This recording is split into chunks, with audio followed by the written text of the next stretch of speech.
G'day Seagulls fans, welcome to Seagulls TV for another team selection video brought to you by Villy's Cakes. We're into round 4 of the VFL season, and this week our foes are our old enemies, in fact Port Melbourne, and to take us all through it again is football manager Chris Dixon. Chris, it's always a special occasion when we get to face the Borough. Yeah, certainly. Like, you've got all the history behind the two teams, and we've had some really good games against Port over the years, so it's a big week for them. They've got a couple of really big milestones. Chris Kane playing his 150th game, and obviously Gary Ayres coaching his 150th as well. So they've been really outstanding servants to the VFL competition, and it's going to be a special occasion for them. We're hopeful we might be able to spoil the party. Now, before we get to the big clash with Port Melbourne, we've got a special announcement to make with CTI Community Training Initiatives jumping on board as our Back of Guernsey sponsor. They're also major sponsors of the Melbourne Victory, Melbourne United basketball team and Softball Australia, so we're in great company there and we're really proud to have them on board. And the Guernseys look brilliant and they'll all be out in action this Sunday. CTI are a training organisation dedicated to assisting people looking to grow their careers in all forms of trade and professional industries, and we're looking forward to a long association with them. So we'll get on to the game now, Chris, and as you mentioned, a couple of big milestones with Ayres and Kane. They had a shock loss to Werribee last week. You'd be expecting them to sort of come out and give you a red hot crack. Yeah, so look, they're a proud club, so we know they're going to be coming out hard after a loss. It was actually a pretty good game against Werribee. It was sort of back and forth, and really probably could have gone either way in the end. So look, they're a proud club and they're not going to want to lose 2 in a row, especially on a momentous day for them when they do have a couple of those milestones. So it's going to be a pretty fierce contest, and one we're going to have to be on our game from the word go.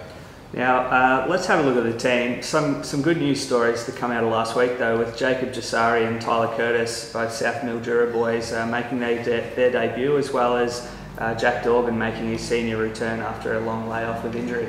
And all 3 players did really well, we thought. So obviously Tyler, we sort of knew it was the opportunity to give him that game with Nick out suspended, and obviously Tyler will come out of the side this week with Nick returning, but certainly he really acquitted himself really well. So it's a great opportunity for him, and look, we know he's going to play a lot more senior football with the club. Jacob Jasari, once again, Alex Carr just had a few little niggles last week, so we didn't take the risk with him, but Jacob played a really good game. He came in a lot of pressure in the forward half, kicked a goal, and even we chucked him on ball in the last quarter and got a fair bit of footy in there as well. So here's another one. Look, he's going to be playing a lot of senior football for this club, so looking forward to seeing him out there. Now, they've gone on a bit of a recruiting drive over the off-season and picked up a lot of players or ex-AFL players. Who do you think we've got to be sort of most wary of out of those guys on Sunday?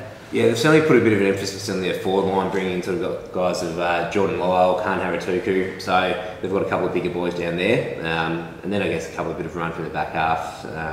Lee Osborne from Gold Coast Suns, originally Frankston, so he's giving them a bit of drive from the back half. So it's a bit like they've got a lot of new recruits. They're still getting to know how to play each other.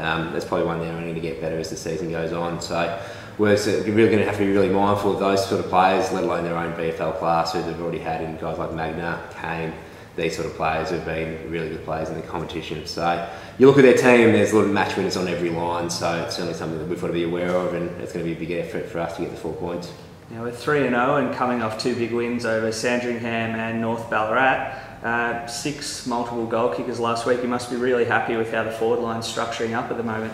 Yeah, certainly. It's one probably with the way, especially the way that Sam Denellen's got poised and play. We've been able to load up with a bit more height down there. So there's times we've sort of been operating with 4 talls, which I guess the way that sort of Scott and Sam Donnell really cover the ground and apply that forward pressure, it allows us that flexibility to go a bit taller, which is we've seen on the weekend.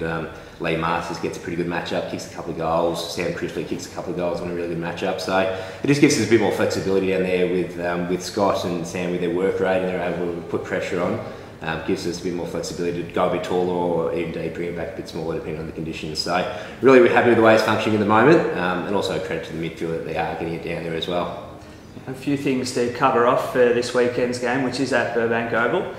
We've got our President's Luncheon beginning at noon with Drew Morfitt as special guest speaker. Now, tickets are selling really quickly for this one, so they're $50 and you can get them either online or by calling the club on 93910309. All food and drinks complimentary and included there. We've also got our first of our free kids activities this week. So at the ground there'll be things like handball targets, goal kicking, face painting, and a jumping castle from 12 to 4. So make sure you bring the kids along and really help us build that family atmosphere that we want. And also, with Sunday being Mother's Day, we haven't forgot the mums out there, so we're offering a complimentary glass of champagne, free nibbles and a door prize up in our upstairs function room from 3 o'clock onwards. So make sure you get up there, all the mums out there, and spoil yourself. And we'll also be selling memberships again at the gate. This is our second home game of the year, so there's still plenty of football down at Burbank Oval to be had. So really pleased with the numbers so far. We're always looking for more members, so come along and sign up and receive your exclusive Seagulls membership and scarf. And aside from that, Chris, I think that will just about do us for this week. Any messages to the fans for this occasion? I'll give a shout out to my mum. Happy Mother's Day. I know she watches this, so I'm sure she'll be rapt to get that. But look, obviously it's a huge game against Port Melbourne. It's the ones that our supporters always love winning as much as the players, so certainly we'd love to get a big crowd there. Everyone wearing their blue and gold scarves, and hopefully we can keep this winning run going. Absolutely. We'll see you all there.